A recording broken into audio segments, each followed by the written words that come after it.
తిరుపతి నగరపాలక సంస్థ పరిధిలో ప్రజల నుండి వచ్చే వినతులను వారు సంతృప్తి చెందే స్థాయిలో పరిష్కరించాలని తిరుపతి నగరపాలక సంస్థ కమిషనర్ ఎన్ మౌర్య అధికారులను ఆదేశించారు.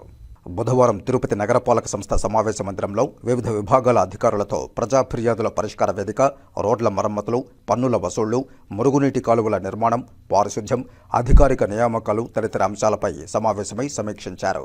ఈ సందర్భంగా కమిషనర్ మాట్లాడుతూ ప్రజల నుండి వచ్చే వినతులను వీలైనంత త్వరగా పరిష్కరించాలన్నారు.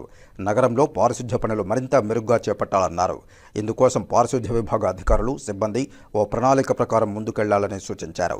రోడ్లపై గుంతలు లేకుండా పూడ్చాలని, మురుగునీటి కాలువలు మరమ్మతులు చేయాలని, అవసరమైన చోట సీసీ రోడ్ల నిర్మాణానికి ప్రణాళికలు సిద్ధం చేయాలని అధికారులను ఆదేశించారు.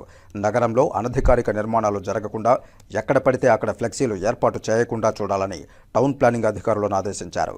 ఈ సమావేశంలో అదనపు commissioner Charan Tej Reddy, deputy commissioner Amarayya, superintending engineer Shyam Sundar, municipal engineer Tulasi Kumar, Gomathi, health officer doctor Yuva Anvesh Reddy, DCP Mahapatra, fire officer Srinivasulu, veterinary officer doctor Nagendra, డీఈలు తదితరులు పాల్గొన్నారు.